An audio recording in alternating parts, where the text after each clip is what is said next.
नमस्कार दोस्तों, मैं रीना आपके अपने channel Reena kitchen recipe and blogs में स्वागत करती हूँ।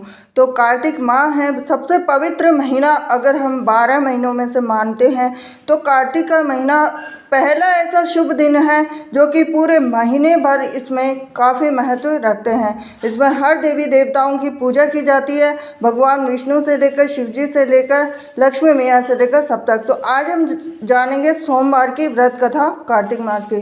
तो एक नगर में बहुत ही धनवान साहूकार रहता था। उसके घर में धन की कमी नहीं थी, परंतु वह बहुत दुखी था क्योंकि उसके कोई पुत्र नहीं था। वह इसी चिंता में दिन रात दुखी रहता था। पुत्र की कामना के लिए वह प्रत्येक सोमवार शिव जी का व्रत और पूजन किया करता था तथा सायंकाल मंदिर जाकर शिव जी के सामने दीपक जलाया करता था।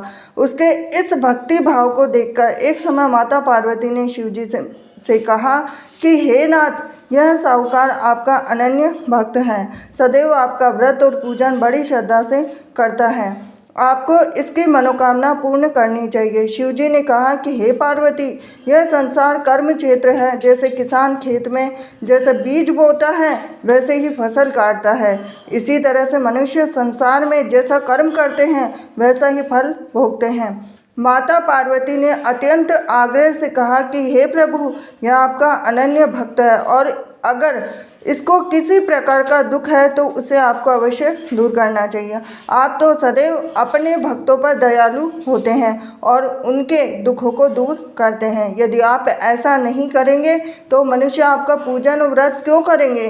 तो माता पार्वती का ऐसा आग्रह देखकर शिव जी कहने लगे कि हे पार्वती, इसके कोई पुत्र नहीं है, इसकी इसी चिंता में यह अति दुखी रहता है। अब इसके भाग्य में पुत्र न होने पर मैं इसको पुत्र की प्राप्ति तो दे सकता हूँ, परंतु वह भी 12 वर्ष तक जीवित रहेगा। इसके पश्चात वह मृत्यु को प्राप्त हो जाएगा। इससे अधिक मैं इसके लिए कुछ भी नहीं कर सकता हूँ। माता पार्वती और भगवान शिव का यह वार्तालाप साहूकार सुन रहा था, तो इससे साहूकार को न तो प्रसन्नता हुई और न ही दुख हुआ। वह पूर्व के समय शिव जी का व्रत और पूजन करने लगा। अब कुछ समय के बाद में साहूकार की स्त्री गर्भवती हुई। घर में बहुत धूमधाम से खुशियाँ मनाई गई, लेकिन साहूकार के मन में तो था कि वो तो केवल 12 वर्ष तक जिंदा रहेगा, उसके बाद में उसकी कोई भी आयु नहीं थी। तो अब जब बालक 11 वर्ष का हो गया तो बालक की माता ने पिता से उसके विवाह करने की बात कही।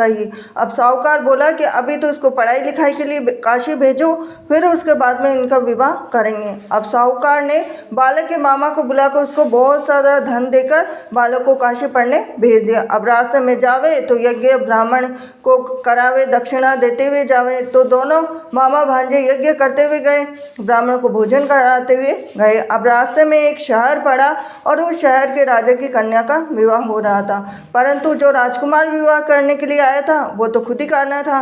अब राजकुमार को देख राजकुमारी और उसके माता पिता विवाह में किसी भी प्रकार के अड़चन पैदा ना कर दे, इस वजह से उन्होंने उस सुंदर मनभावन लड़के को देखा तो उनके मन में विचार आया कि क्यों ना इस लड़के को वर के रूप में ढूंढ लिया जाए। तो ऐसे मन में विचार करके राजकुमार के पिता ने उस लड़के और उसके मामा से बात कर ली। अब दोनों राजी हो गए। दूल्हे का वेश बनाकर उनको कपड़े पहनाकर घोड़ी पर बिठा दिया। अब कन्या के द्वार पे पहुंचे तो सभी कार्य उनकी प्रसन्नता से पूर्ण हो गए। अब राजकुमार के पिता ने सोचा कि यदि विवाह का कार्य भी उसी लड़की से करा दिया जाए तो क्यों बुराई है, इसमें कोई बुराई नहीं है। तो ऐसा विचार कर लड़के और उसके मामा से कहा, यदि आप फेरों और कन्यादान के काम को भी करा दें तो आपकी कितनी कृपा होगी।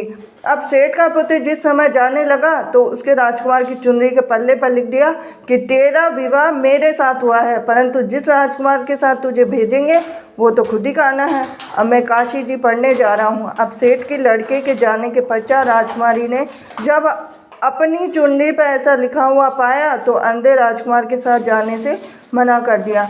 अब उसने अपने माता पिता को सारी बात बता दी और कहा कि यह मेरा पति नहीं है, मेरा विवाह इसके साथ नहीं हुआ, मेरा विवाह तो जिसके साथ हुआ जो काशी जी पढ़ने गया है। अब राजकुमारी के माता पिता ने अपनी कन्या को विदा नहीं किया और बारात वापस चली गई। अब उधर सेठ का लड़का मामा काशी पहुँचे। अब वहाँ जाकर उन्होंने यज्ञ कराया, लड़के ने पढ़ना शुरू किया। अब जैसे ही उसकी उम्र 12 वर्ष थी तो लड़के की अचानक तबीयत खराब हो गई। अब उसने अपनी मामा को बोला कि मेरी तबीयत बिल्कुल भी ठीक नहीं है। तो मामा ने कहा कि अंदर जाकर सो जा। थोड़ी देर में ही उनके प्राण निकल गए। जब उसके मामा ने कहा कि उसका भांजा मृत पड़ा तो रोना पीटना मचा दूंगा, तो यज्ञ का काम अधूरा रह जाएगा। अब यज्ञ का कार्य जैसे ही समाप्त हुआ तो सबने रोना पीटना शुरू कर दिया। अब उधर से माता पार्वती और शिव जी जा रहे थे। जब उन्होंने ज़ोर ज़ोर से रोने की आवाज़ सुनी तो पार्वती जी कहने लगे कि हे नाथ, कोई दुखिया रो रहा है, इसके कष्ट को दूर कीजिए। जब शिव पार्वती वहाँ पहुँचे तो उन्होंने पाया कि वहाँ एक लड़का था, उसको आपने वरदान से उत्पन्न हुआ है। तो शिव जी ने कहा कि हे पार्वती, इसकी आयु इतनी ही थी, वह भोग चुका है। तो पार्वती जी ने कहा कि हे नाथ, इस बालक को और आयु दे दो, नहीं तो इसका माता पिता तड़प तड़प कर ही मर जाएंगे। माता पार्वती के बार बार आग्रह करने पर शिव जी ने उसको जीवन का वरदान दिया। शिव जी की कृपा से उसका लड़का जीवित हो गया। अब इसके बाद में माता पार्वती कैलाश पर्वत चले गए। शिक्षा पूर्ण होने पर जब लड़का और उसके मामा यज्ञ करते हुए ब्राह्मणों को भोजन कराते हुए दक्षिणा देते हुए घर की ओर चले तो रास्ते में उसी शहर में आए और जहाँ उस लड़के का वहाँ की राजकुमारी से विवाह हो रहा था, वहाँ जाकर उन्होंने यज्ञ प्रारंभ किया। लड़के के ससुर जी आए, राजा ने उनको पहचान लिया, महल में ले जाकर उनकी आव भगत की, जैसे दास दासियाँ सहित आदर पूर्वक अपनी राजकुमारी और जवाई को विदा दिया। वहां से विदा होकर सेठ का लड़का अपने मामा और पत्नी सहित उसी तरह यज्ञ कराते हुए ब्राह्मणों को भोज कराते हुए दक्षिणा देते हुए अपने घर के लिए चले गए। घर जाकर लड़की ने अपने माता पिता को सारी बात बताई। इससे वे बहुत ही प्रसन्न हुए। शिव पार्वती, जैसे आपने सेठ और उसके परिवार को दिया वैसे सभी को देना। सोमवार व्रत कथा कहने सुनने हुकारा देने वालों को सबको देना। ये थी आज की सोमवार की व्रत कथा।